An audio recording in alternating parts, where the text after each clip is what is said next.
साथियों अस्सलाम वालेकुम। मैं आप सभी का इस यूट्यूब चैनल में खैर मकदम करती हूँ। तो साथियों, आज हम लोग भाभी जान के बारे में रीडिंग दे रहे हैं, जो आप लोगों के क्लास 10th बुक दरख्सा में लेसन 2 में मौजूद है। ठीक है, तो रीडिंग दे रहे हैं, आप लोग भी अच्छे से रीडिंग देने के लिए सीखिए। जब रुकैया भाभी याद आती है तो मेरा सर खुद ब खुद जज्बा एहतराम से झुक जाता है और ऐसा महसूस होता है कि जैसे उनकी जान सरापा रोशनी है। ठीक है, आगे देखिए। इनकी याद के साथ साथ मुझे वह शमा याद आ जाती है जो कलेसा की ऊंची कुर्बान गाह पर जलती और पिघलती रहती है। ठीक है, और जब पादरी इबादत ख़त्म करके कुर्बान गाह से उतर जाता है तो भी वह खामोश ज़बान से खुदावंद यस्सु का पैगाम सुनाती रहती है। रुकैया भाभी के बारे में बताया जा रहा है। ठीक है, जो दूसरों का गुनाह बख्शवाने के लिए स्लेब पर चढ़ाया गया है, मगर वह जो अब तक जिंदा है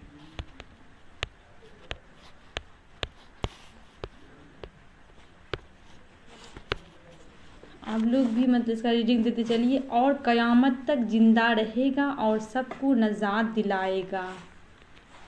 रुकैया भाभी की जात मुझे ऐसी ही समा मालूम होती है जो जलती और पिघलती रहती है, लेकिन रोशनी फैलाती और कुछ कहे बगैर भी हर वक्त एक पैगाम सुनाती रहती है।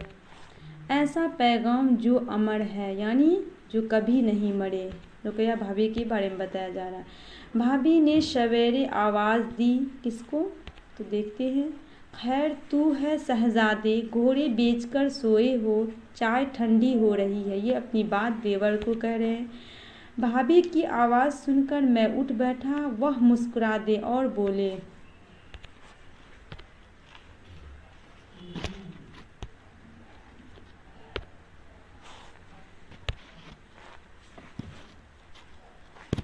भाई बात यह है कि ठंडी चाय मुझसे पी नहीं जाती और बच्चों को स्कूल भेजना भी है।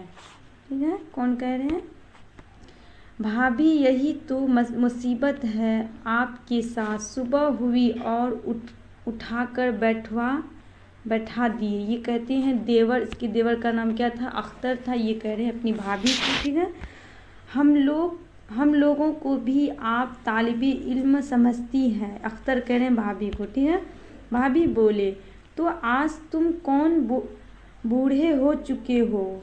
ऐसे मजाक कर रहे हैं भाभी और देवर में मजाक चल रहे हैं। ठीक है, भाई उठो जल्दी करो, भाभी कह रही है इसको, अख्तर को। ठीक है, भाभी ने हाथ पकड़ा और बिस्तर से खींच लिया। मैं ज़मीन पर खड़ा हो गया। वह हंसने लगी। मैं बोला, शुक्र है मैं आपका स्टूडेंट नहीं हूँ, अख्तर कह रहे हैं भाभी को। ठीक है,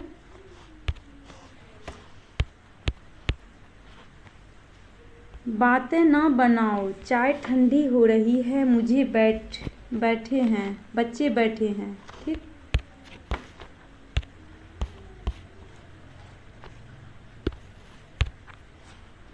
लेकिन मुझे नींद आ रही है भाभी, रात भर नहीं सो सका हूँ, मैंने एहतजाज करते हुए कहा। कौन कहा? देवर का। ठीक है, उसके देवर जो थे अख्तर। चाय के बाद दूसरी कश्त सो लेना, भाभी कह रही अख्तर से। इसके ये जो थे देवर अख्तर शेर व शायरी करते। ठीक है, कश्त का लफ्ज़ सुनकर मैं हंस पड़ा और वह बोले, शायर होकर दांत नहीं देते, क्या लफ्ज़ मैंने इस्तेमाल किया है। अगर नवाबान अवध बाकी होते तो एक लफ्ज़ के अगर नवाबान अवध बाकी होते तो इस लफ्ज़ के इस्तेमाल पर एक जागीर तो ज़रूर बख्श देते। चलो भाई तुम ज़रा जल्दी करो, इतना ही सही। इसके देवर को कह रहे कौन? रुकैया भाभी। ठीक है, और भाभी खाने के कमरे में चली गई और जब थोड़ी देर में मेज पर पहुँचे तो बच्चे चाय ख़त्म कर रहे थे। नन्ही रेहाना बोली, ये सभी क्या है, अफसाने हैं। अभी हम जो है अफसाने पढ़ने जा रहे हैं, आप लोगों के सामने अफसाने पढ़ रहे हैं। चचा जान, हम लोग चाय ख़त्म कर चुके हैं, अब आप हमारी जूठी चाय पीजिए। नन्ही रेहाना कौन थी? भाभी जान की बेटी थी। ये अपने अंकल यानी चचा से क्या कर रहे, मजाक कर रहे हैं, ठीक है। स्कूल की लाड़ी ने हॉर्न बजाया और बच्चियां ताली बजाती हुई बाहर चल दी। भाभी ने चाय ढाल कर मेरी तरफ बढ़ाई और बोले, अगर तुम नौजवान इतनी देर तक सोते रहोगे तो क्या करोगे? शेर कहूँगा और क्या करूँगा, अख्तर कह रहा है भाभी जान को, ठीक है।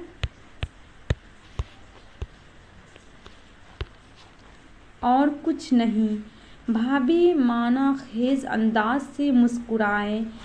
मैं कुछ झेंप सा गया। भाभी की मुस्कुराहट बहुत देर तक इशारे कर रही थी। फिर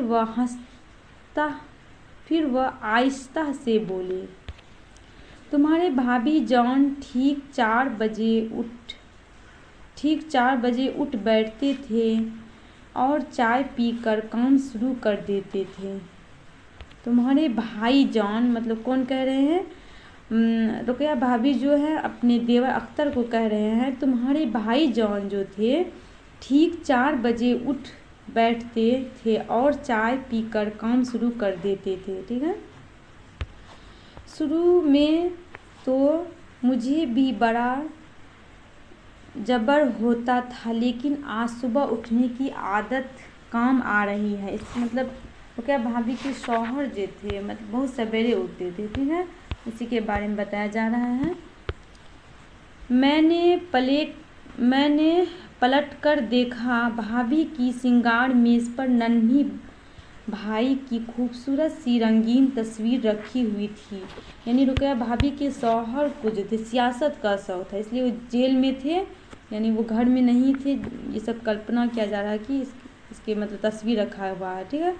वह मुस्कुरा रहे थे। इस तस्वीर के पास भाभी और बच्चों की तस्वीर थी। अब श्रृंगार मेज नाम का था। इस पर बच्चों की किताबों का ढेर था और शायद एक कंघी के अलावा मेज पर श्रृंगार की कोई दूसरी चीज़ भी नहीं थी। रुकया भाभी उदास हो गए और बोले, अख्तर न जाने तुम्हारे भाई जान आज किस हाल में है, क्योंकि वो जेल में थे मतलब रुकया भाभी के शौहर, ठीक है। देखो इनके मुकदमे का क्या होता है। 1000 मील